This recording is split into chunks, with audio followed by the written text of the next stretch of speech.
Welcome to episode 2 of the Wolf Den podcast. I am Naco, joined here today again by Zenitsu to talk about the recent results of the English Digimon National Finals.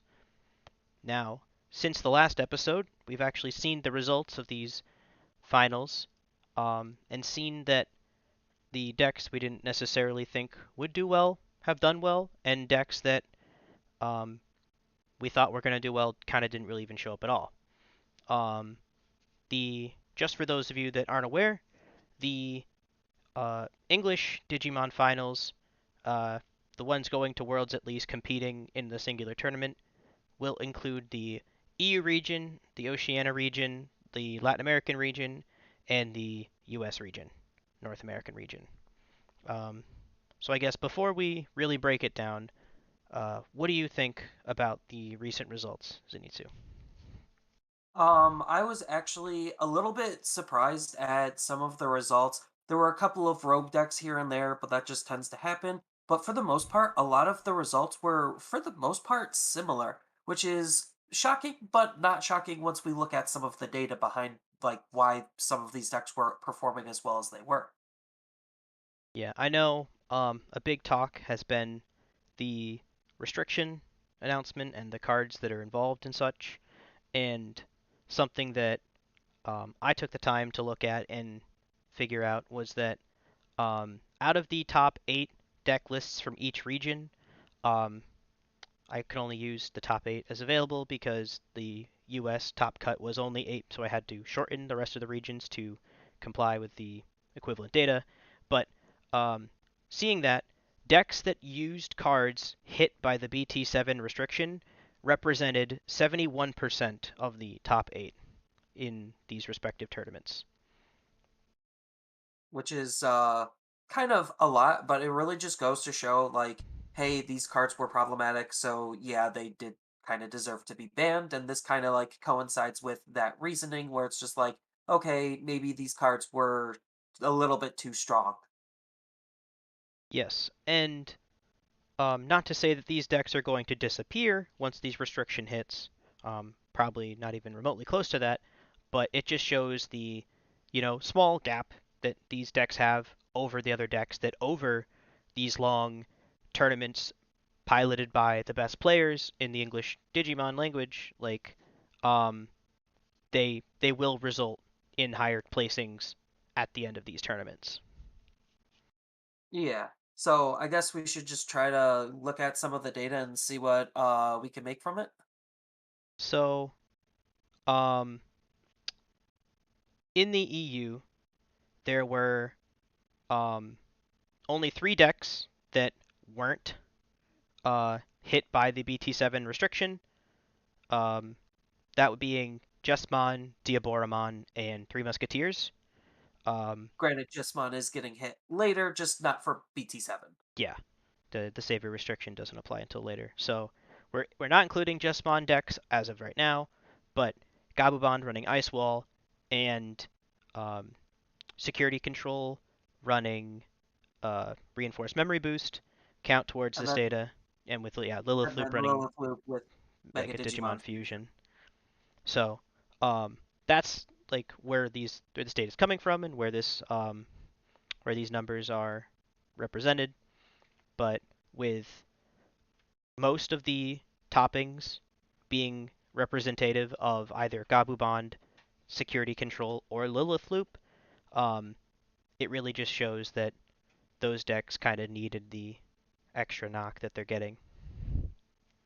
Yeah, like in our prediction video, or in the last episode per se, we did talk about what we thought was gonna do well, and we obviously knew Gabuban was like way, way, way high up there.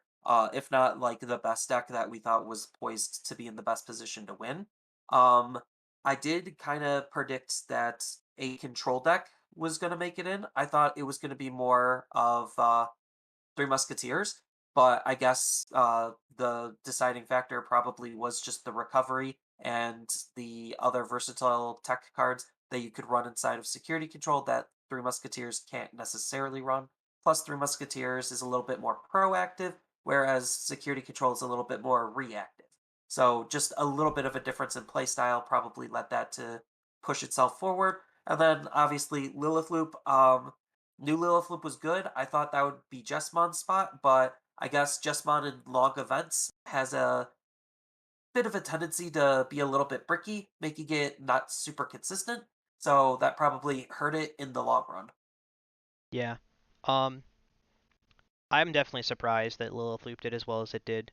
I've known it's a strong deck, and I guess maybe I just haven't really played against a strong Lilith Loop player, but um, having watched the events as they were streaming, whenever I could, just having I feel like I've watched way more Lilith Loop gameplay in the last weekend than I had my entire experience up until this point, and man, does that deck do a lot.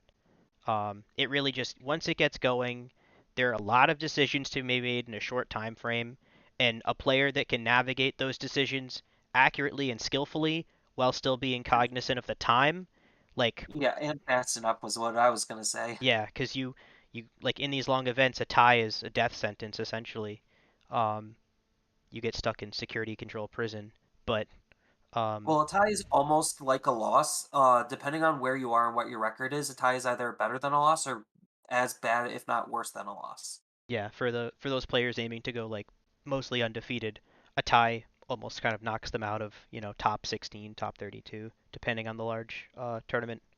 But um, yeah, just really Lilith Loop is a much better deck than I really thought it was, and now seeing the top players play against like every other deck, I guess, basically, like Lilith Loop versus Gabu Bond, I saw a lot of, but um, how they navigate that early aggression and like slow down the opposition, even with them running Ice Wall, and manage to like it's really impressive actually. Like I hadn't really witnessed high tier Digimon gameplay to this level before.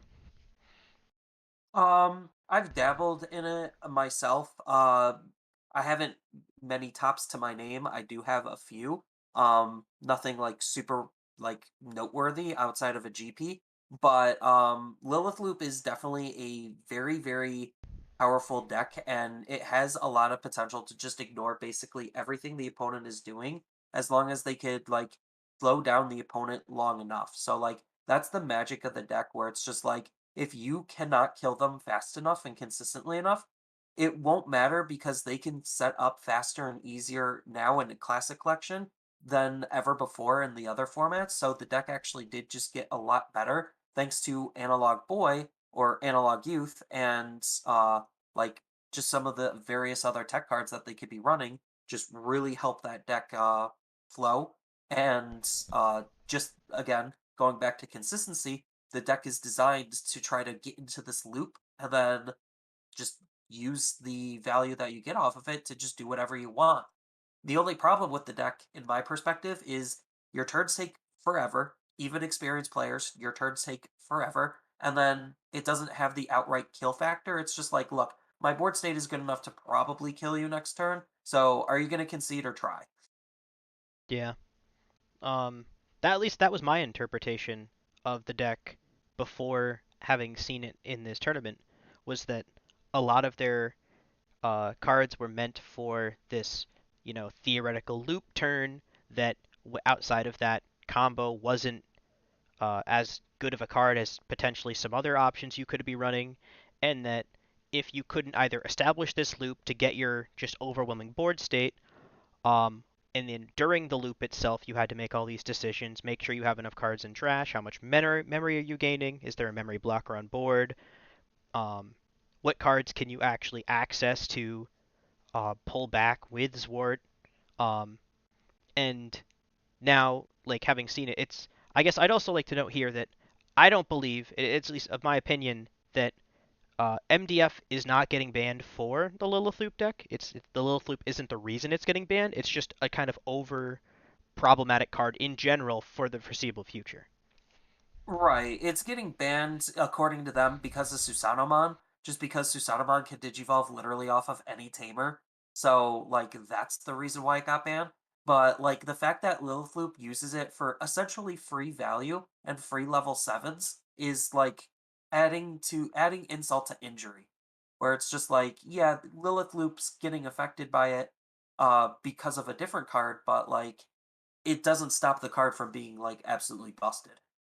Yeah, and I was also of the mind before that you know, the the banning of MDF would kill the Lilith Loop deck at least.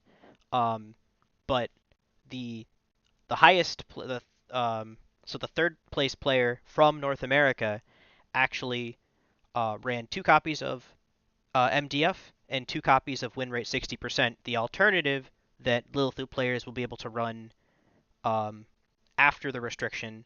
So just swapping out those two copies of MDF to further two copies of win rate 60% would make that list entirely legal in BT7 and fully functional. Yeah, I think people were like initially really sleeping on win rate 60%. I absolutely love that card. I think that card is way better than people gave it credit for. So, like, yes, it is a in quotation marks -1, but this is Digimon we're talking about. You usually have a hand of like 8 to 12 cards. Like, is losing one card to gain so much extra advantage really that bad? Plus, it has like lots of different usability depending on the type of deck that you're using it for. Purple is one of the best decks and best colors to use that because it already wants to discard cards, which is something you have to do with win rate 60%. And then on top of that, you get all of your discard synergies, and it just makes your evolutions for anything that's 4 or greater a lot cheaper. And especially in a deck like Lilithloop, where it's an option that Lilithloop wants to take advantage of, like it's just a no brainer to use for that deck more specifically than others, but it could extend to other decks as well, depending on how it's built and what you're doing with it. Yeah, going as far as also like win rate 60% doesn't have the color requirements. The option card states that if you have a tamer in play, you can use this option card without meeting its color requirements. So previously, it wasn't affecting the deck too negatively, but they had to fit in all these white tamers to just allow the MDF loop turn to even function. But win rate 60% doesn't have that. I don't believe that this will mean that the Lilith players just drop the white tamer package completely because Analog Youth is still such a great card in that deck, and I saw that firsthand multiple times how it won Lilith players games against opponents. Having that one extra memory um, really mattered, but Yeah, uh, and Loop isn't afraid to sit on their level 5s if they need to, so it's not like it's a bad card at any time. it really just serves to take advantage of the current meta climate because you're not afraid of a Gabumon security. Like, like as far as your units dying, you could maybe hit a Kakaitis Breath, that would be a problem. But Ice Wall and Hammer Spark or a rookie doesn't, or a Tamer even, like it's not negatively affecting your Digimon on your board so much. So you can swing in, pretty justifiably with level fives, and if they happen to kill them, then you get analog youth procs. So Yeah, and it's also a de-incentivization tool for them killing your level 5s while they're out, because it basically taxes them trying to kill you, or killing the level 5, and that tax could actually make or break games, as we saw. the third place player also teched in another EX1 card that I thought was a pretty smart move for the meta call, just running emergency program shutdown one copy of, just to prevent any shenanigans as whenever needed. Yeah, so that card, like Mega Digimon Fusion, forces you to run either White Digimon or White Tamers. But if you're already doing that anyway, that's not really a downside. And it's just such a good anti-meta card because depending on your opponent, if they're really option heavy, it basically just turns off their turn. And that could be absolutely backbreaking depending on the matchup. It's like, oh, Gabumon can't Ice Wall this turn? Cool, now I can feel free to kill them. What's that against the mirror? You can't loop this turn when you need to? Cool, I guess I just win. Like it's a really powerful turn ender that can do a lot to help your matchups. Yeah. Even against security control. Oh, you can't use your option card to kill my Digimon? Cool, I'm safe to loop. Yeah, it really just um, gives you that freedom and Lilith Loop, while not necessarily like a super slow deck, like passing three memory for like essentially turning off your opponent's turn depending on the deck is definitely worth it. And one copy is enough. I feel that it comes up when it needs to, or it doesn't. but it's not really bogging down your strategy, and you're not like hurt by running it. Right, especially since Lilith Loop runs lots of like looting cards where it just draws and discards like a lot. So it's not like it's going to be absolutely impossible to find their tech cards just because, well, they could go through their deck almost like water at times. Yeah, that's a good point. Like if you don't need it in a given matchup, you can just toss it with Demi Marimon or any other like win rate 60%. Um, but speaking of one ofs, this tournament actually did show kind of had I predicted it would that uh, tech cards really do make the difference when it comes to these long tournaments. And while I feel that they are potentially less efficient in like a total standpoint, each of these decks managed to make it to the top of their respective brackets, mostly due to these tech cards, and these decks were full of them. Um, I guess the easiest to start with would be the Agubon list from North America, piloted by Dan Vang. He ran a couple what ofs in his deck specifically to counter um, other decks in the meta, basically. One of Mechanorimon, which we've seen splashed pretty liberally across lots of decks. And Yeah. then, I'm sorry, continue. Oh, yeah, Mechanorimon's just like, even in Gabuban's decks, I've seen run Mechanorimon, and just a whole bunch of various other decks, just because it's a very easy, like, 4 drop, here's a probably the best blocker in the game, and then good luck dealing with it if you're an aggro deck. So it's just a very easy techable card. Yeah. Um, like we've seen, the bonds, Tekkanen, Agubon, Gabubond.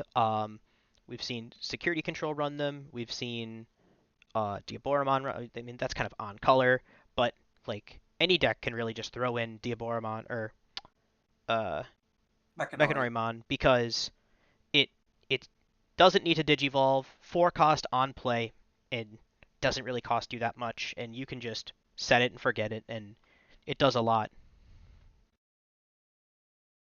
Yeah, it's just easily one of the best blockers in the game, if not the best blocker in the whole game. I think it's the restand part, like the 6K restand. Yeah, well, because it's essentially all the blockers you need in a deck list. Like if they can get over it, they can get over it. That's fine, but it prevents rookie rush shenanigans if they can't deal with it. It prevents gobble bonds if they can't deal with it. Obviously, if the bond itself deals with it, but the rookie rush prior to the bond cannot deal with it. Um, it also saw like this just the adaptation of the meta itself. More gobble bonds were running increased copies of um, Octomon just so that they could swing over said Mechanorimon, or I guess other blockers in general, but mostly Mechanorimon. Yeah, I'm actually surprised, like, the Lilith, because Lilith Loop is a deck that actually started cutting its blockers, I'm surprised they didn't tech in a blocker, because, like, or they didn't tech in Mechanorimon as just a random card to use. I guess because it's like they're banking on their sub mega to revive the blocker. But like I'm shocked that they didn't even at least think about it, or maybe they did, and I'm just not and I'm just thinking about it now. Yeah. Um. Yeah, because I don't believe either Lilith Loop list ran. No, neither of them ran Mechanorimon. Um. They all ran like just some four not 4 drop level 4 blocker, Mhm. usually at like a one or two of. So I'm just like, if it's a one or two of in your deck, why not make it Mechanorimon if it's just going to be that blocker role? Like, yeah, it's kind of a pain to revive it with Zwart Defeat because you want to hit your level fives, and so that way you could actually loop. But like, I don't see a downside to running a Mechanorimon still, Yeah. because sometimes that's all the defense you need. Yeah. As you know, I've been playing Black since the start of BT6, and Mechanorimon is just such a great card. Like the combination of Mechanorimon and Craniumon is just Exodia against an Agumon deck. Like they have no way to deal with it. But um, I think the deck that best exemplifies like the one of tech choice nature of some of these decks is actually potentially the most off meta, if you can call it that. It's kind of ironic, I guess, at this point, but the top eight Lord Nightmon deck in North America. Um, yep, Lord Nightmon is the a single topping now in BT6/EX1. Um, but it's there, and I guess I can kind of see why because this pilot chose to run 4 copies of Lord Nightmon as standard, but then like going back to these one of tech splash options that I guess help you when they need to. Um, one Mastamon, one Sakuyamon, one Dynasmon, one Emergency Program Shutdown, one Blinding Ray, one Spiral Masquerade, one Yellow Memory Boost. Yeah, that's a lot of one-ofs, and like I've kind of been on the record where it's like cards are fulfilling a particular role. So if a card is like if two different cards are fulfilling the same role, like why not just run the better one? And like I guess the idea is like, well, there's no in quotation marks better one. Um so I guess he just felt like he could run all of them. I think it really comes down to like confirmation bias. Like I still believe like as like my deck building philosophy that this I wouldn't recommend this deck to other people. I would definitely not take this deck and net deck it. Clearly this player chose these cards in their limited quantities for a reason. He felt as though, he needed to run different side megas to Lord Mightmon, and he didn't find one that maybe he liked enough to run more than one of. You don't really care about the second Mastamon or the second Dynasmon. Um, but he also felt as though they weren't too important enough to where he needed to see the side mega in any respective game. Because that's basically what you're saying when you add this. Like, he wanted to run 7 megas, he wanted to see Lord Nightmon and something else. And that other one, it didn't matter. He just didn't want to see the same other twice. Right. Because like they all are very very strong cards for supporting megas. I think the most comparable to is Sakuyamon and Dynasmon. Those are basically almost filling the same role where it's just like they protect your security a little bit differently.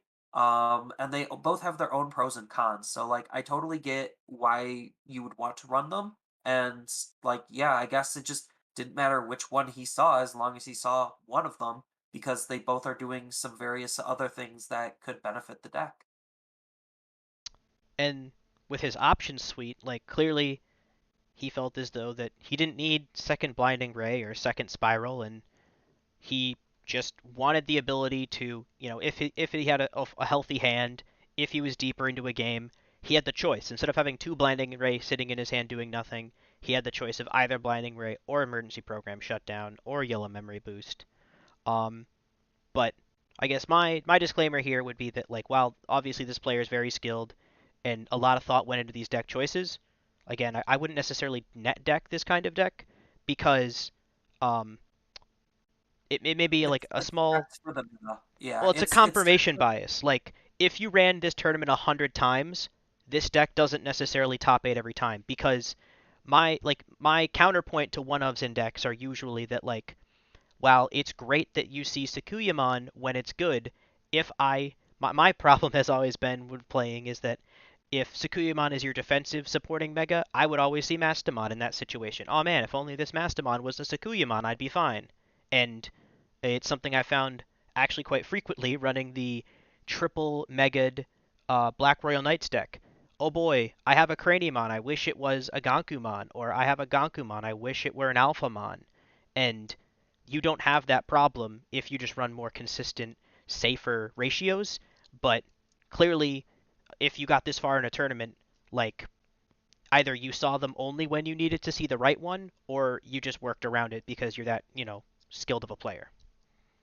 right, because like whether you're going into Sakuyamon or Dynasmon, the goal of that card or the role you're assigning it is mainly to try to protect your security. So it's like it didn't necessarily matter which one he saw. Obviously, depending on the matchup, one is a little bit better than the other, but I digress and yeah, um like you said, if you run the tournament 100 times, I don't think that this deck will top a lot of the times. And this was just one of the few scenarios where it did well. And we saw that with Dan's list also. Going back to Dan's list with all of his techs, um, he ran a lot of like really weird offbeat one and two ofs, and he ended up doing relatively well. But again, the deck was teched for this meta and this tournament more specifically, and it's not going to see that level of success in like wide cross the board against other various decks and other various tournaments. Yeah. Um, well, so I guess this deck just has the advent of like you don't know what you're playing, so you have to kind of play towards the most middling version of what you can potentially play against.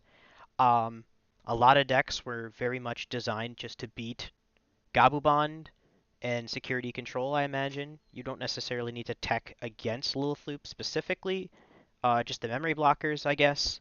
Um, and which is, I guess, exactly what Dan did. You know, he threw in two memory blockers from different colors that did nothing but be memory blockers that Red Hat didn't normally have access to, and then one Mechanorimon to slow down Gabubon decks that hadn't seen their Bond yet or their Tamer.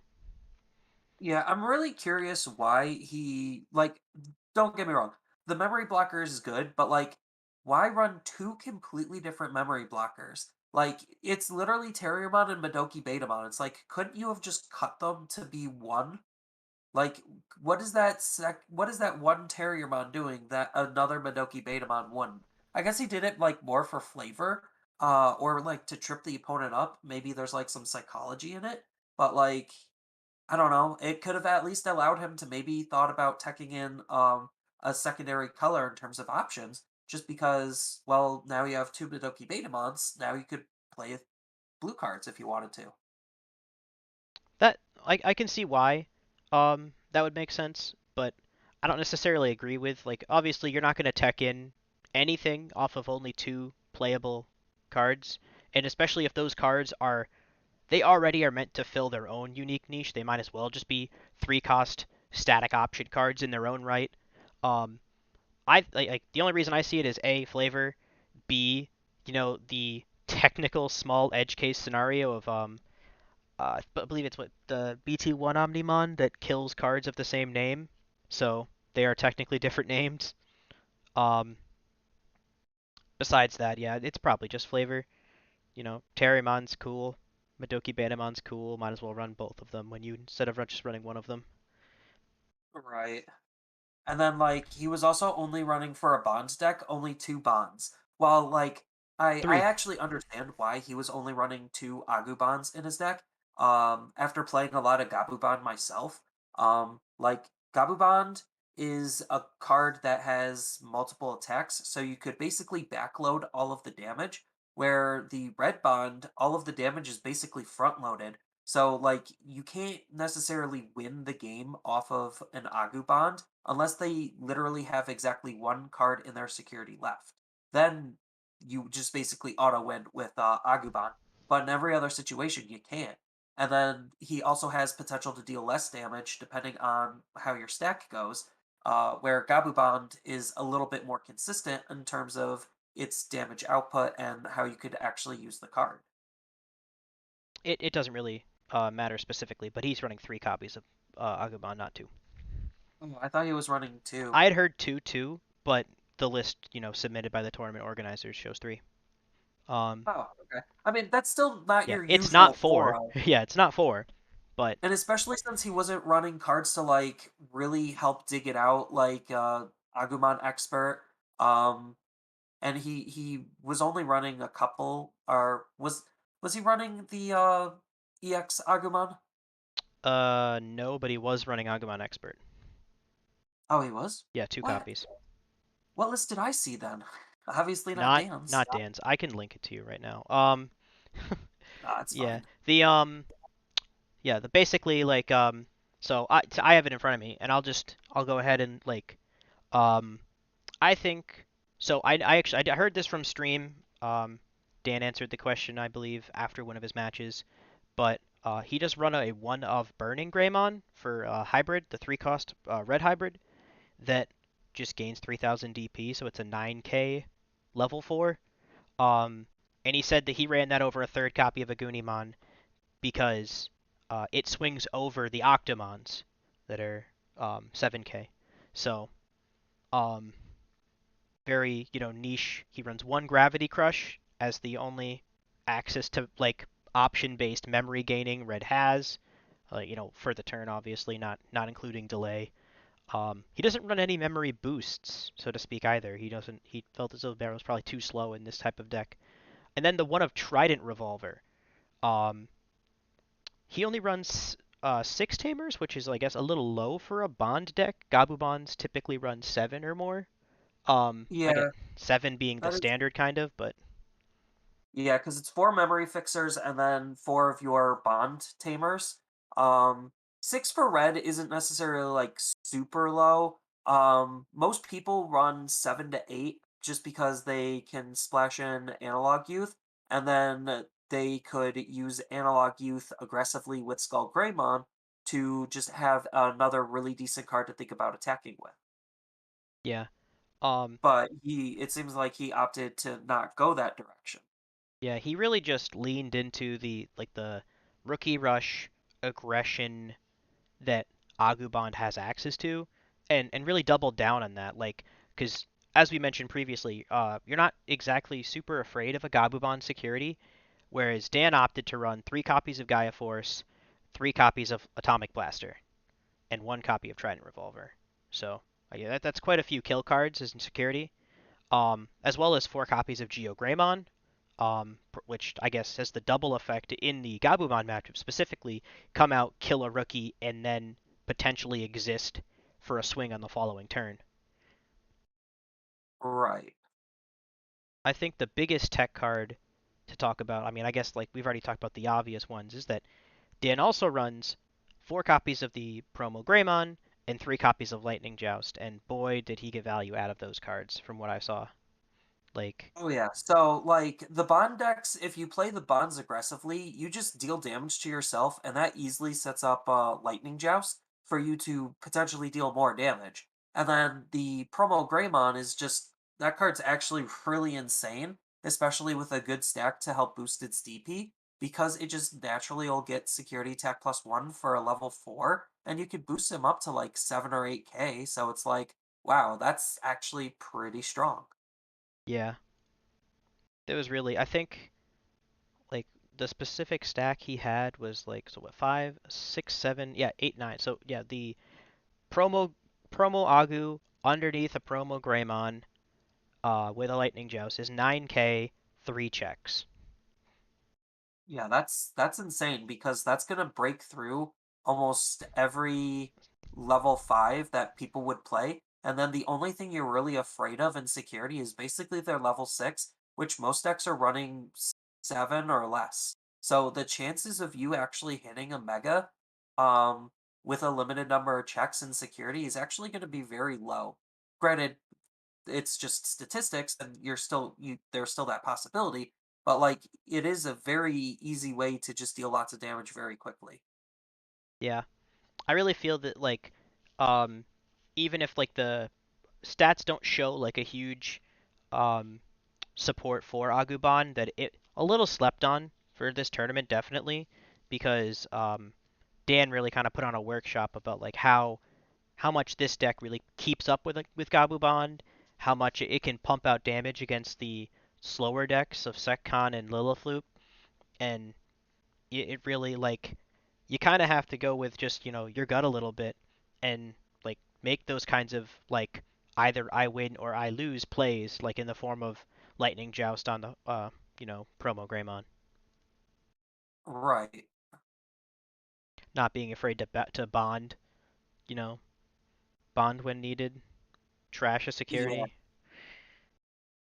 Um, And then there were some other interesting tech cards. So hopping over to one of the security control decks, they were actually running Ancient Troymon with nothing to digivolve with. So they were actually just hard playing Ancient Troymon, and that card's not a cheap card, just a hard play. no. Um, Yeah, this list, while, archetypical, still by definition, security control, since it runs, what, 4, 8, 12. 60. So 16 kill cards. um, that's still security control. It also ran instead of like the traditional um like recovery package that we're known with. It still runs reinforced memory boosts and yellow tamers, but it runs black eggs, 4 copies of Chikurimon, counting as I guess additional um like de-digivolve, removal. 4 copies of Mechanorimon, and then 4 copies of Craniumon, 3 copies of Ancient Troyamon, and then 4 copies of Magdadramon, and 4 copies of Swart Defeat, which are standard with the archetype. But the Yeah, so it's almost more Megazoo with a security control backend. something that Or I or other way around. It's security yeah control with the support of a Megazoo style of deck. yeah we haven't really seen like a Megazoo deck in quite a while actually, since security control has kind of like taken its spot. They used to kind of share the space a little bit. Um, and what I really like about this deck is actually one of its tech options. It runs 3 copies of the like memory fixing recovery TK, but it runs 1 copy of the starter deck TK that gives all security Digimon plus 2000 DP, which um I like these cards are kind of I guess pick for their own specific roles, but that plus 2000 DP on an opponent's turn puts Craniumon at 14k in security, killing Gabubond, and Troyamon at 15k in security, killing Gabubond. So it just increases the total number of cards that Gabubon dies to in security up by 7 for a cost of 1. 1 card. Right. And I think like the deck has the deck space to run something like that, especially built in text the way it is. And it's definitely a really interesting list because like most people wouldn't think about playing like hard playing Ancient Troymon. Most people would try to like get max value out of it. But like that card, especially against Gabuban, is like actually really insane because it could turn off Gabuban's additional attacks because the opponent's going to be unsuspending the Gabu Bond, and then that puts them in target of the ability of Ancient Troymon to suspend 2 of the opponent's Digimon down, not just 1. So it could take away a lot of their extra aggression too. Yeah.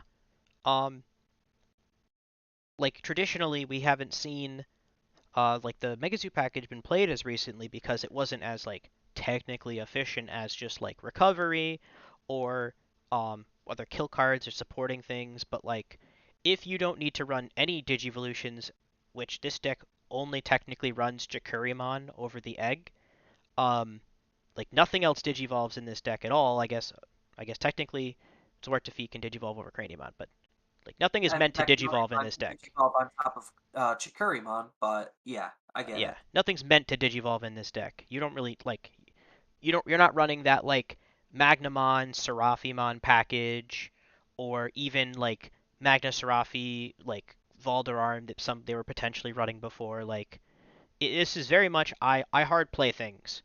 Everything in this deck is meant to get slammed and just kind of have immediate effect without having to deal with Digivolution or drawing or any of those core mechanics of the game we all know and love. Um, Right. um, Which ironically increases the deck's overall consistency because if everything is a brick, then nothing's a brick. yeah. If you don't need any other cards to use any other cards, then like I guess this deck's like most difficult position it could be in is that it does run 12 copies of yellow option cards that can't be cast without a yellow tamer or a yellow Digimon on the field, of which there are only 8. So that's probably this deck's worst case scenario, but again, the rest of the deck doesn't care. Right. Especially since like they're gonna try hitting your security anyway, so you're banking on most of your effects coming out of your security, because that's just what the deck does. So I guess filling out our like review of like all these different tech options, the other security control list runs a Oh couple boy. interesting ones. Uh, my favorite actually is the all delete because I got to see it used in one of the matches. That card is crazy if you get to use it, and like for the meme value, like just being able to say that you won a game using all delete in the national finals, like, is crazy. And like, I guess memes aside, it's a good card. Like, obviously it's very expensive, and though Megazoo cheat or Second cheats it out because the only time you're casting this is if you have a defeat on the field, and you didn't really pay for that defeat, so to speak. But um, it does all delete. Like, it does exactly what it says it does. It will absolutely destroy a Gabu Bond. They have a couple tamers set up. They have a wide enough board. They no longer do. Same thing with Lilith Loop. It's just like, oh, Lilith Loop, it can't kill you immediately when it's looping, and then it just asks you to break its board, and All Delete can, well, break that board. It'll do exactly that. Um, so that's all delete. The deck also runs one copy of Omnimon X Antibody to Digivolve over the defeats with. Um, Probably just for more control. It's an easy evolution when you have your defeat out, and then you just swing and start killing things. It's yeah, very solid. I because I've seen the X Antibody tech as like mentioned in like not even just necessarily security control, but like decks that run Omnimon or Swartz. Um, and I think it goes back to the previous statement where like um, the amount of times you're gonna draw X antibody without having to feed on the field, like statistically, probably doesn't justify the spot. But if you're either a skilled enough player or if you just only see it whenever you need it, then it's a great card. So it's one of those like the fact that this deck showed up and other security control players' decks did not means that it probably mattered. Right. And that's like going back to like what tech cards are and what they're supposed to do and represent. It's like because there is no sideboard in Digimon, you almost have to run your sideboard in your main board to an extent. And like that's kind of just what we've been seeing is just a lot of these offbeat tech cards that are just doing wonders for people in a lot of these matchups because we also don't know exactly the extent of what their matchups exactly were to get them to that point, but apparently, like you said, yeah, a lot of these cards just mattered. hmm Like, um, you just brought it up. Like, we don't know what the opponent's matchups were. Like, I know that there was like an anecdote thrown out in either on Twitch chat or Reddit. I don't remember exactly where I had read about it, but like one of the Jesmon players from I believe EU apparently didn't face a single Gabu Bond in Swiss. Like sometimes you high roll, in whatever respect of the game. So if you can top in an event by never playing a Gabu Bond, and maybe that's why like that happens. That's nothing against the player, obviously. Like it's just the nature of the card game. It's the nature of these events. Especially with an event as large as this, because this event had like what 822 players day one of Swiss down to 61, 62 players for day two of Swiss. Uh, no, it was like 128 because I think they cut. No, no, you're right. Yeah, they cut 32 from each, I believe, except not 32 because they just took everyone with an X2 record. So anyone with a tie, it didn't get. So there was someone who was X2 1 that or X. No, yeah, X2 1 would be possible, but um no, it would. Yeah, I don't. Either way, they only took people who had no more than two losses. Like so like they had either one loss and a tie or two losses at the worst, you know, um, which was still enough players to field a day two. But um, I guess the last real like different card to talk about is the 3 of EX1 Piedmon that this player ran. Just also for the purposes of slamming big dudes, like this. So this deck runs a smaller Megazoo package. It only runs like the traditional Magnamon, Magnadramon, small pocket of Sakuyamon, just to combat Jesmon. I think mostly, or I guess It also combats bonds because yeah, they can't just like raise out, gain lots of memory, then Raise and bond on Bond. top of Yeah. that. Yeah. So but Piedmon on play, delete 4 of your opponent's unsuspended level 4 lowered. Is that See, is that is that falls under the do as much as you can clause, or is it lightning paw? I Because need it just to. specifies delete 4. So I'm assuming, because I don't think he ever used it to delete 4. Like, you, I think I think it is lightning paw clause where like you have if to you if delete it- if 4. it is yeah if it is up there are four targets you have to delete the four targets, otherwise it's technically an up to. Well, I guess what I mean by lightning pause, like, so if there's only 3 Digimon, does it not go off? I Oh don't. no, it'll still go off. Yeah, so it's It's it's just so it's up to if do as there much are as you four can. targets.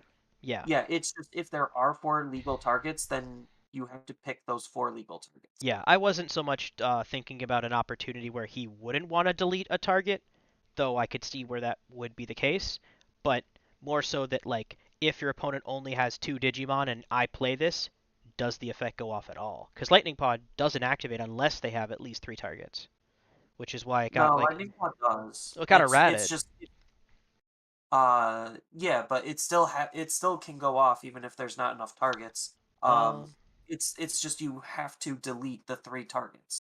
Like there's no option. Like you can't say, "Oh, there's three Digimon, I'm going to delete two of them." No, Lightning Paw has to delete those three. And Piedmon is in that same camp where if there's four legal targets, you have to delete those four legal targets. There is no pick and choose. I'll find the specifics on that later, but um, because I'm pretty sure, yeah, yeah. So with the errata, it used to state up to 3 of your opponent's 3. The errata means that if you have to have 3 to cast the card at all, which is why people stop playing it. It used to say up to 3. The errata just stated 3 of your opponent's level 3 Digimon get minus 4,000 DP. I guess because it's like specifying like a DP reduction, but if you don't have 3 legal targets, you can't cast the card. Well, Um, I mean, Piedmon's worded yeah, you delete four of your opponent's yeah. unsuspended Digimon. It's the same type of wording, but it's a in quotation marks It's up just a to more without modern interpretation. yeah, it's a more modern interpretation where it's just like if there are four legal targets, you have to kill them.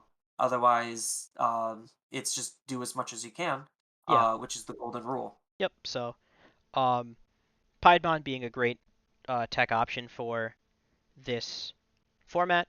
I know some security control players had played around with running like Don Devimon, potentially, I guess, in this Piedmon slot, where like if I lose security, you lose security, but I can get mine back pretty easily. Um, and the Piedmon obviously like came in pretty clutch with the rest of the recovery package, just maintaining. Um, and then Well, Piedmon also lets you draw cards, which is the yeah, other relevant thing, which like security control, not using a whole lot of evolution and not having a whole lot of draw outside of literally your rookie and Portramon, like hmm having some form of extra draw. Oh, and memory boost. yeah. Having any form of extra draw that you could easily use is like a godsend. That does remind me. The one last thing I wanted to mention about this deck was that all delete specifies uh, return an Omnimon in its name to its owner's hand to delete all Digimon and Tamers. So in the specific instance where I saw all delete used, the player had 2 reinforced memory boosts out. Those aren't deleted. They're not Digimon or Tamers. So they remained on the board, allowing the security control player to rebuild faster with the like banked memory that the other player didn't have and had to restart the game. Yeah, that's kind of like the catch 22 of all delete, where it's just like in the right situations, it could be absolutely brutal, but like you're giving the opponent a lot of memory because most of there's a very high chance you're going to end your turn Mm-hmm. from using all delete. So it gives the opponent to rebuild first, which is usually not exactly what you want to do when you're board wiping. When you're board wiping, you generally want to make your actions and then like be able to recover from said actions of the board wipe, and giving the opponent that first opportunity is like, ugh. Yeah. But against certain matchups like the Gabu Bond, they don't have a way of getting those tamers back. And literally without the Bond's tamers, They can barely even play their deck. They can't use their win condition. Mm-hmm. Yeah. Really shutting out Tamers against a Bond deck, or like Gabu Bond or Agu Bond, like severely limits their ability to push for lethal in a given turn. I actually think like come BT7, maybe that's like a really cute tech card to actually like consider because hybrids are going to be super prominent and they use lots of tamers and this is one of the only ways we have to actually delete tamers. I feel like, it's potentially a later discussion, but um, the that maybe even like signifies the problem of the hybrid meta is that like we're considering running a 10 cost option card that requires you to have an Omnimon on board just to even remotely interact with the opponent. Like, Yeah, but yeah, again, saving that for a later conversation. It just shows like depending on the matchups in the meta, like tech cards do matter. so that's all of the North American tech lists that we've kind of gone over. Um, One thing I did want to point out is that Yeah, looking because at the Gabumons weren't running that many tech cards. no, yeah, the Gabubons were standard. I guess we will mention them briefly before completely moving on. Um, they weren't running anything crazy. Like even I would say like Mechanorimon isn't that abnormal at this point because you can just throw Mechanorimon into anything. Um, Although they weren't running the Mechanori, but we digress. yeah. The first place player. Congratulations to them. Uh, Ran one copy of Ikakumon, the EX1 card allowing you to swing over your opponent's Digimon that have no sources. Um, two or three copies of Octomon, two copies of Kendo, three Madoki Betamon, and one copy of Forbidden Trident. And one copy of Kakaitis Breath. Oh yes, And one Sora and Joe. yes. Okay, so I guess the full like tech package would be they ran the Soren Joe, one copy of Soren Joe, the one copy of Katitis Breath, and then they even ran. I say tech. They ran a fifth egg. They ran one copy of Kaiaramon. When one of your opponent's Digivolution sources is trash trigger, draw one. So I guess the combination of that egg with Sora and Joe, um, and Howling Memory Boost was like an additional draw engine that the is not necessarily standard in Gabuban lists. Right. I think the Kakumon is kind of standard just because that card's like actually nuts. Yeah. Like because a lot of decks are hard playing rookies or hard playing level fours just to get some additional value, and then because they have a good on play effect, and that card just hard punishes them. It's just like yeah, let's just move this out of raising. Digivolve into a Kakumon, swing into your dude, kill it. Congratulations, you done goofed yourself. Yeah. Um, And Forbidden Trident, I can definitely see in like the mirror being a great like I guess choke. Not necessarily like 'cause you don't want to end your turn with it, but like it's a very cheap efficient removal source. Plus And it's 2000 also a DP. boost.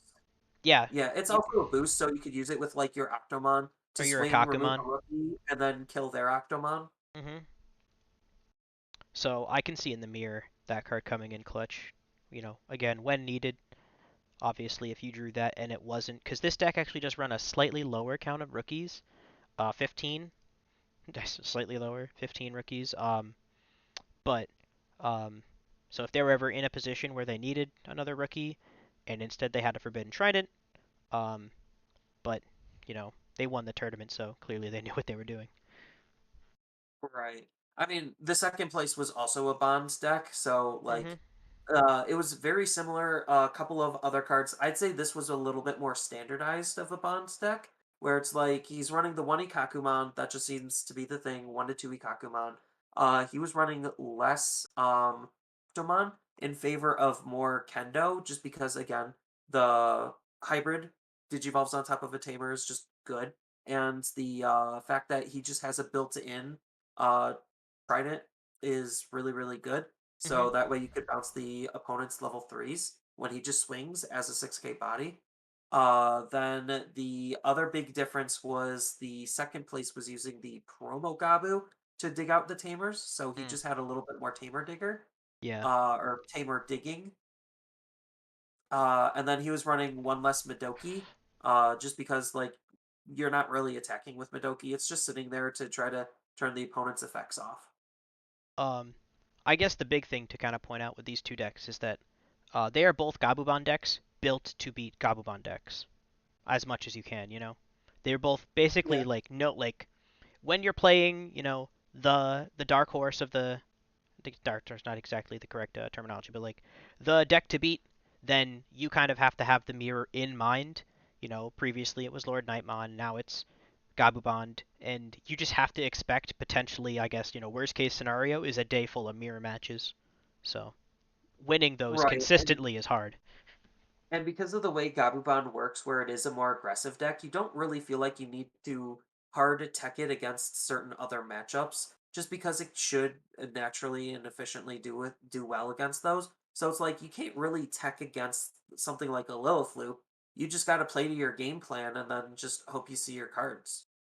hmm Um, this is actually a better segue probably than it would have been before, but it is something to note that both decks ran 4 copies of Ice Wall and 4 copies of Hammer's Bark, completely maxing out on the memory gaining security shenanigans. But segueing into what I was going to say before so we've now seen all of the decks that all of the players at least that have qualified for the Worlds, and among them, 6 are Gabubond. 6 out of the 8 players that have qualified. So, Yeah, that's and a lot of Gabuban. 35% of the total top cut, top 8 and higher, is Gabubond. Like, this is potentially the highest ratio of tournament winning decks, like, in the history of the game, I guess, since tournaments have been a thing. Like, because as much as people complain about Lord Nightmon, I was keeping some fairly detailed statistics of Lord Nightmon during BT5. It like never crossed 35. It was usually like 30% or lower of the meta at least. Right, and just as a frame of reference, we're not saying that Gabuban is tier one. Obviously, like decks have been able to beat it, and it's Tier like, 0. or it's not tier zero. Yeah. My bad. It like other decks can beat it, and other decks can exist in the format and do well against it. It's just a little bit interesting to note that the vast majority of what was winning was Gabuban, because I think out of all of them, Lilith Loop was the first place in Latin America, and Yeah. then Gabuband won all of the Yep. rest. What was the Gabubon. what So was the eighth deck? security control. So specifically, Gabubond was the first and second place, the only two qualifying to Worlds from every region except Latin America. So EU, Oceania, and US or NA had like Gabubon versus Gabubon finals. Um, Latin America decided to be different and instead had a Lilith Loop versus Security Control finals. So those are the only two non-Gabubon decks represented on the world stage, and they're both coming out of Latin America. Well, I mean, I don't. We're not saying that Gabuband exactly is going to be the deck that they're going to be playing, just because Worlds is going to be later and the format is going to be different. But in terms of like what was qualifying, Yeah, yeah, Gabuband was the deck that was qualifying the most. yep. We don't know exactly when or what format Worlds will be under, but we know the 8 people that qualified that 6 of them played Gabubond. That's kind of funny. So, um, that being said, um, the other decks that were there. So I mentioned previously that 70% of the decks were impacted by the restriction. Now, we've already kind of gone over how that doesn't mean that those decks are unplayable post restriction. Um, but the if we include the full list of restrictions that was announced um, as of their BT8 date, that number goes up slightly higher, and it's 75% if you include the Jesmon lists with Savior Huckmon. Yeah, I think like the big problem with Jessamon is like he's a deck that seems like he's doing better for smaller events just because You only need to see it a couple of times, but like consistency is king, and the deck is just not. It's a little too bricky. Yeah, it also has like that I guess annoyance factor of like I guess anti-fun really of like if a Jesmon sees its theoretical best lineup, like there's not a lot you can do. Like I don't really think like uh Gabubon has a lot to do with um a Jesmon that sees its pieces exactly like when it needs, and not even just when it needs to. If they opened like an Exodia hand, I think Jesmon wins that matchup almost every time. I think Jismon wins that matchup against anything a lot of the time if they just Yeah, open up the God hand. that's what I mean. Like, because I mean, I had done a lot of like solitaire playtesting against like, and the decks. Anytime I threw a list together, I would like shadow play a Jesmon against it, and there were just some games I was like, you know what, I can't even count that. Like the Jesmon just had all the pieces. If you just open up like 3, 4, 5, 6, you know, you see your tamer, you see your level 7, you see your savior. Like you don't have to play anything weird or crazy. You don't have to waste any turns digging if you just have all your pieces right there. It is the best deck, but obviously as the results have just shown that like either through these long events it doesn't see that all the time or that it doesn't do it quickly enough to compete with Gabubond. Either that or like if they're able to survive, the deck can fizzle out relatively easy. It's just like you tear down their Jesmon, and it's going to be very hard and time consuming for them to rebuild just because of how that deck is built. Yeah. So I guess now going to like what we had expected to see and what we didn't really see. Um, I guess I'll begin with a small disclaimer. We had really kind of hyped up Diaboromon as like the potential like anti-meta deck of the format.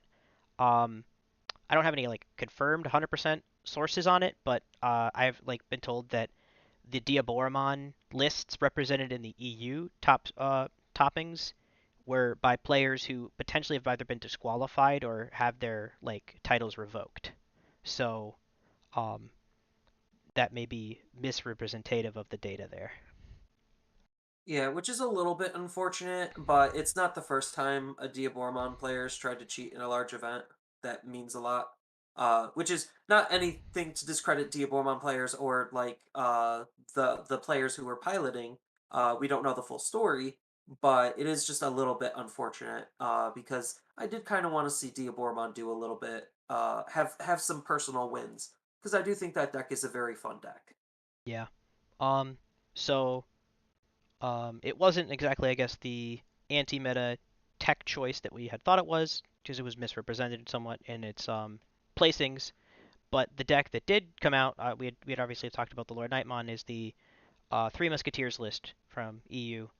They don't play anything super weird, super out techy. It's pretty much just like a cut and dry um, Three Musketeers list. But I'm glad that not everyone that enjoys that style of archetype, the Three Musketeers play style, hasn't just defaulted back to security control. You know?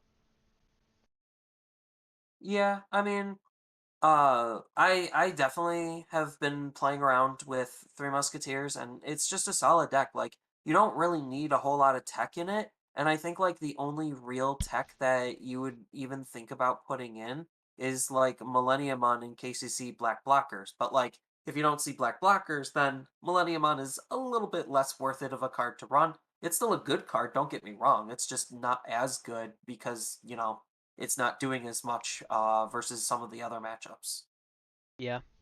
So, um, I guess to bring it full circle, um, what we've really kind of seen through these events is that these restrictions were probably like decently justified. Not that anyone was kind of arguing that, um, but that like Ice Wall kind of is the problem. Gabubon wasn't the be all end all of the format before Ice Wall, before the EX1 support that it got, and afterwards. I feel like while Lilith Loop is still technically like a banned deck, like a deck impacted by the restrictions, it's a significantly fairer deck. Um, Post restriction, and it's also a deck that still received some support pushing it. Like it really just shows how little it took for like Gabubond or Lilithloop to break that barrier that was, Jesmon, Agubond prior to EX1. Yeah.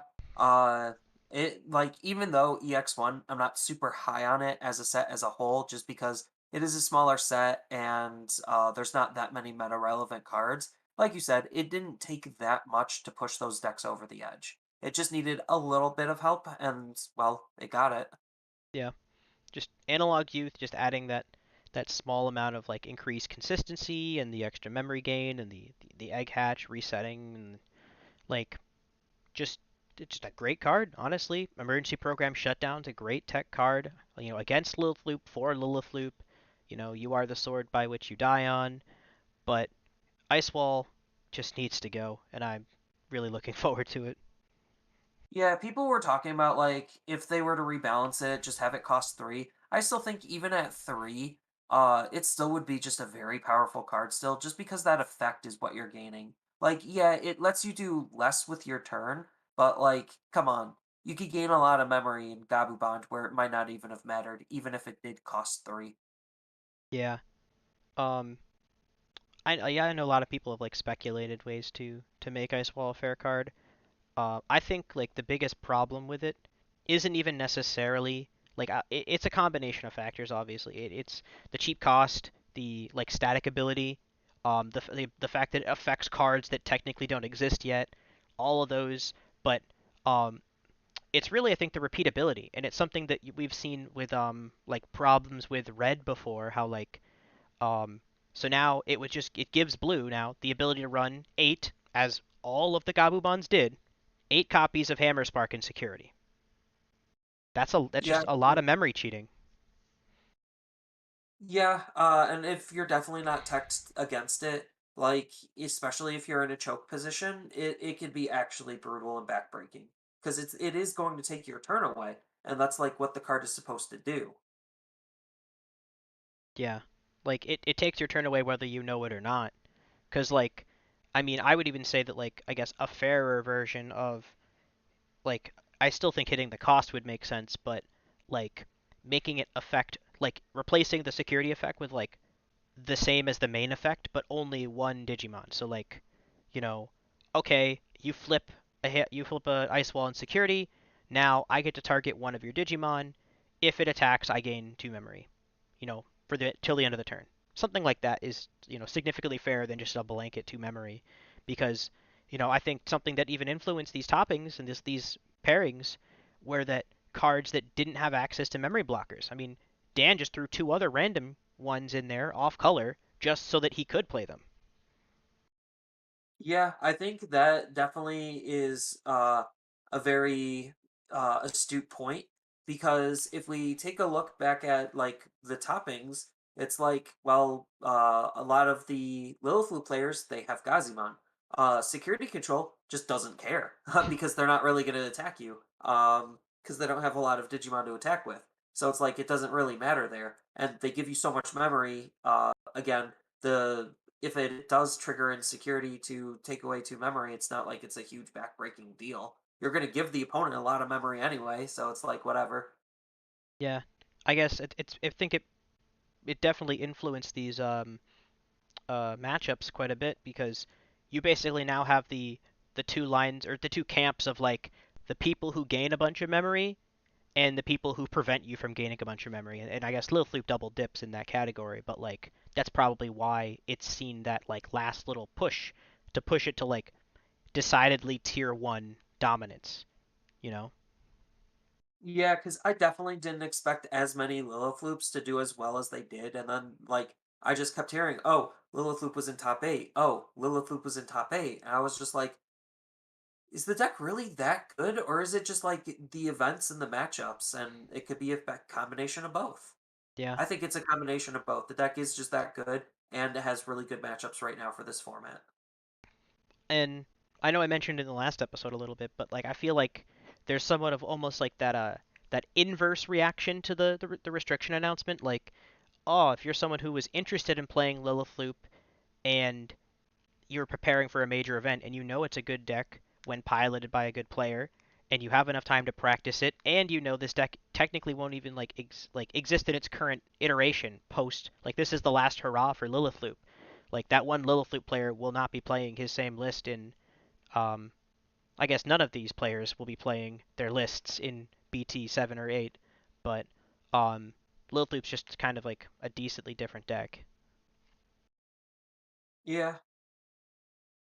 And same with bonds. I think the bonds are going to change quite a bit just because, like, now they have the hybrids to contest with, and there's just other various options and even more hybrids for them to use. So, like, there's just going to be a lot of shifts in come BT7, not only just from the restrictions, but just how we play the game versus how other regions play the game too. Yeah, I'm definitely interested to see where we go now because we've kind of been in uncharted waters for a while, and the longer the game has been out, the more we've realized that the information coming out of Japan just means less for other regions. You know, based on the ratios they run, the tech choices they run, and like certain archetypes didn't even exist. Like obviously security control didn't exist as early as it did in our meta because we've had people adapt it from Japan in like later sets, but um, we are now for the first time actually on our own. You know, it's like alternate timeline where we exist in a world without Ice Wall, without Savior Huckmon eventually. You know. Well, the other thing is we also get certain promos at different times than Japan. So Japan is now just getting the promos that we had as of BT6. Oh yeah. And like that definitely had a huge impact on our bond decks. And I Mhm. think because of that, it made our bond decks a little bit stronger out of the gates, and it kept that retention where it's just like this is still a really good card for those decks because, well, it's something Japan didn't have. Well, how do we adapt it? Yeah. And I think we adapted it to a very successful degree where it shows that Gabuban just was a really powerful deck. Yeah. So we don't know. I guess a lot about Worlds. We don't know when or how. I know there's a lot of hype around like the potential like online client, non-web based client, I think was the specific wording. But um so I guess the finals are over. And now I guess I'm waiting to see um what we hear from Bandai and from Digimon as far as like the next chapter, you know? Like obviously Worlds is just a select few people now. It's more of something people are going to watch and less participate in. So, Right, but we still need something to participate in. So, what comes next? Like, is yeah. it wave two of store championships and trying to get our invites back? Is it just more Evo Cups? Is it more GPs? What do we got? Yeah. I know the only thing that we do know, I guess, is that um, they've announced the DigiFests that'll be in-person events in um, what locations? I know the North American ones are like in Miami and Arlington, Texas. But um, It's Florida and Texas, unfortunately. Wish um, they would have picked something a little bit more central, but whatever. yeah. They probably tried to, pick it around population centers mostly instead of like location set based. Like technically, you could put a tournament in Kansas. That doesn't mean that that helps anybody. But Right. Like I know Bandai has good relationships with PPG for like in-person events. So it makes sense that like PPG would be like, okay, let's just pick something in our backyard because it's easier, short notice and less restrictions because, Florida. hmm so, um, but I guess yeah, like they really have a lot of options. I didn't necessarily even expect like the support that we got for nationals immediately. Like the Evo Cups were cool, but when that made that announcement in like the I guess like late summer, early fall, that was like, hey, you're now working towards something. So like we're legitimizing this. They aren't just string one-off events. Like it means something more permanent than that. And like they've come out with some crazy like prize support. Like the trophy cards themselves are like I haven't really seen anything to this level of any card game I've ever played, and I've played a few in my time. No, it's definitely some really good support. Lots of different playmats, some really cool alt art promo packs, the trophies, trophy cards. Obviously, product is part of that list.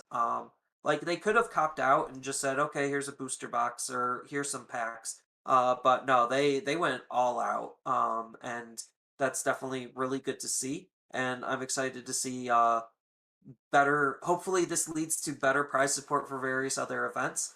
Please, Bandai, if you're ever listening to this or watching my channel for whatever reason, please can you give us regional or regional invites for other event tops? Like a winner of an Evo Cup should qualify for the national stuff. Yeah. Instead of trying to re-earn it again. Mhm. Same thing with like GPs. Anything like any person that tops an event should be rewarded with just an auto invite. That's something I'd like to see. Yeah. I know like other card games have also done like smaller events that lead up to bigger events um Like Pokemon's point system. Like, oh my god, that's I actually like Pokemon's point system, not gonna lie. I haven't played that card game specifically. I from my most of my competitive history comes from Magic. Um but I know that like so Magic's doesn't have like well, it still has like big tournaments, but like they don't have necessarily just one big tournament. They'll have you know big tournaments spread out that you either can qualify for from like local store event levels. I guess like something to bridge that gap because we've kind of had like we've had people qualify from their like technical like their store championship that was only 20 people and then they qualify for nationals immediately because they won it. But like And maybe then they go ahead and top said nationals that they entered from a store championship. Yeah, no, yeah, I get it. I mean, if they can top a national tournament because they entered in a 20 player store tournament, that means they're just a generally good player. What I mostly mean is like it's just something to bridge that gap of um like Magic's GPs where you have these 2 day events where like the first day is just Swiss and the second day is like Top Cut and just like the nationals was essentially, but you don't have to make that like your end of the year tournament. You can just do that. And then maybe top 16 from one of these massive in-person tournaments qualifies for nationals or something instead of only having like small baby tournament like just I guess the way the online tournaments work, I guess, except they could do that like in person too. Yeah, like it would have been nice, like I said, if a person who won an Evo Cup just auto qualifies for nationals. That would be nice. A person who tops eight's a GP probably is good enough to play in nationals. So yeah, no, definitely something to help bridge that gap because even though don't get me wrong, like 800 something players is a lot of players for nationals. Um, but like they could have had a bigger turnout if they just offered up more slots to just people who did well at various other events. Hmm. Also, I'm also not specifically aware, but I'm fairly sure that they weren't like doling down prizing. I guess as far as like so let's say you have, your monthly, you know, online championship or whatever, and but you have repeat performances from players, like people who've won multiple times, and they essentially just consume additional invites. So there were like other invites that could have gone out to players, but they didn't top, like they're 17th, but maybe 5 out of the top 16 already had invites and just, destroyed them. Yeah, pass down system also would be very generous. As like for the It's invites not. exclusively, not for the prizing, obviously. I mean, yeah, like if they should earn all of the prizing, but like there's no reason for them not to have invites passed down. Again, if the whole goal is to make this a little bit more accessible, I definitely think that pass downs would easily make things a little bit more accessible. I mean, something that my store has kind of done, my local store and like the a local level, because we have like a decent sized community for Digimon and card games in general, um, is they have had their regular weekly tournaments, but they just designate one of those regular weekly tournaments as like a qualifier, and that it's just on a local level on a condensed scale is you win these tournaments, you qualify, and then once a month they have a tournament that has no buy-in, no and all the prize support's completely funded by the store, and it's just like a higher stakes tournament, just more consistently though. Maybe having because I really feel like more invites isn't necessarily the option or the answer for nationals. Because honestly, I guess I didn't even play it. I just watched it and it was exhausting. And like I know like we had our specific top cut in North America because we had two like with 15 rounds of that's just there's kind of almost no excuse for that really. Like if they knew that many people were going to participate, they should have had like I guess maybe like a store qualifier like maybe instead of qualifying directly to nationals, you qualify to the qualifier tournament, you know? Or if Yeah, like an actual in between before nationals, yeah, like just something literally before nationals to kind of weed it out so nationals can run smoother. you don't need a 15 round national tournament. Like just basically you had a lot of people that just didn't necessarily need to be there, I guess. Not that they didn't deserve to be there, but like just an intermediary tournament so to save everyone some time because obviously if you know, if the whole like 1100 people or whatever that could have potentially qualified all have to, could set aside, potentially 2 whole days for these events, you know, like you just could Well, have. also like after nationals is literally worlds, so hmm it's just like Yeah, that was nothing. We went I down think from 900 to 2, you know? yeah, it's a little bit of a jump in terms of like reducing players for worlds, like because there's what 8 people for that are qualified for worlds. Yeah. They could have easily made it so there's like 16 or even 32 Yeah. people for. When I heard that like there was only 2 qualifying for Worlds, I immediately thought of like, okay, well 8 from English and 8 from Japan, but then when I like now that I know that they're separate, it really doesn't like I guess the only thing I can think of is that they're gonna make it like the online battle things that they've done on like the Digimon YouTube channel.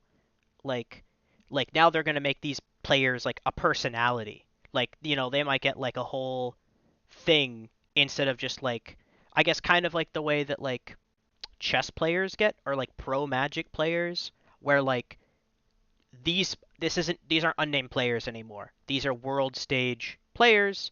Like now we can even though they will only be playing a couple rounds, like it's you only need to play a couple rounds if you're like a professional chess player or professional magic player.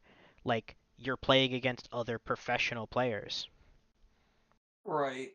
So they might just do one of those kinds of things where like they needed it to be so few people because like now like they have to Well, like also they're trying to test their like online client slash not yeah online client. yeah So they don't want to like hand that out like candy to like 32 people. So the yeah is to condense that so that way they have less to spread around. yeah it keeps it more proprietary but um Right. They have more control. um But yeah that being said, there should have probably been a step in between to nationals to worlds to get us to that 8 player count. yeah, I guess what I was really alluding to before was that like so we have these so the way it works is that you have a couple and then maybe like once every 3 months they do a tournament though. So like it's not like now where you've had people that qualify for nationals in like August that now they can sit on their invite like because I mean in an ideal situation I like it's these metas these situations are night and day just I guess the perfect example is top 32 I believe from each national event qualified for the next year's national event. What if they're what? How many of those are even going to be playing the game? I mean, honestly, like a year later, And we don't even know what the game is going to change into by yeah. that time. Who's to say that someone who's top 32 right now deserves to be in the national tournament a year from now? You Well, know? I mean, the whole reason, like other card games have done this before, where it's just like you win your invite. If you do well, you could keep winning your invite. Yeah. One of my old roommates, he was a world class player for the game of Force to Will back, when it was actually good, and he kept going to Japan every single year because he kept re-winning his invite to Japan, and then he eventually, the last time that they had Worlds, ended up winning Worlds. Mm. So he was promised another invite back, but I don't know what's going on with that. If he even got that, if the game's even like good enough to support that kind of a thing anymore. Yeah. But like that just goes to show you, like, hey, he technically won his invite back to Worlds, but is there gonna be a next Worlds? Like, what does that look like? Hmm. Not So, saying the game is gonna die. It's just like oh a year yeah, out is a long time. like yeah, that's what I mean. Like it just gives them a lot of time, like to because not that like it didn't really feel very forced at all. I guess very rushed, but like now they really have the time. The game is more established. You know the um we're moving further into a more like I guess outward world to where we don't necessarily need to have exclusively online events anymore, especially if we're talking about like maybe a year from now, like um Oh, that's true. Like, what if Nationals next year is in in per person well and then they that's the can't make it? yeah, like well that's I mean that's standard for other card games or at least has been standard prior to the last couple of years. Like that's why they were what they were. Magic GPs, you'd play at your local card store, you would maybe do a special GP qualifier, you'd qualify, and then you'd go like maybe a state away. Like they'd have like 5 to 10 of them like spread out amongst, and then you'd go to those, and that'd be like the intermediary level event that you'd then qualify. Like I've never been to fucking nationals or with Magic. No, I've only been to GPs because I never made it past there because those are like 8 rounds of real shit Magic just as much as like an online tournament is. But the difference being is that they're local. They're just as regional as the store championships were. Right. Like, let a regional actually be a regional. Yeah, you know, have these, like give me like take like a local area of, an estimated population, throw a tournament at them, have like one of the bigger card stores hold the tournament, like 128, you have like 10 separate 128 person events and have your top 16, have your top 32 qualify.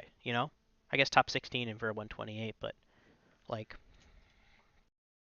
that's really like all they need to do. And then it'll streamline the Nationals' progress. Like to say that you were like I said, like obviously earning an invite was like a big deal, and I'm very happy to anyone that made it. Um, but like the idea that like you can say you participated in like the national finals, like after winning a store tournament, like doesn't really mean anything to me. I mean, it means something to me because like winning something like that's always special. It's just, yeah, they could have structured it a little bit better so that it means a little bit more. Because like, not saying that it doesn't take skill to get into these things, because it totally does, as we just saw. But a little bit more steps to make the feeling feel more grander. And give us a little bit more to play around with Digimon would be much appreciated. Yeah. So that's really all I have to say on the topic. I know we kind of like teetered off of the initial conversation near towards the end of that. But do you have anything more to say about I guess nationals and the results of nationals? I was just a little surprised at Nationals. Definitely was a very long event to watch through. And kudos to all players who both played in Nationals and ended up winning or topping Nationals. So congratulations to all of you. And yeah, hopefully Digimon will continue to grow and they can offer various different experiences and just reorganize their tournament structure so that way it could be a little bit more uh, accommodating to various other players. Yeah, I guess that really does say a lot of my feelings on the subject. Um, we have a lot of time. We're still a very young card game, and well, I don't think there's a whole lot they've done wrong. This recent like the restriction announcement like has me very um excited for the future, whereas previously I was only looking at like what bullshit I had to deal with now. Like now I'm more excited about like what new ground we get to tread. Um, and I'm excited for them to announce the next wave. I guess one small before we completely close, like we'll have more time this time.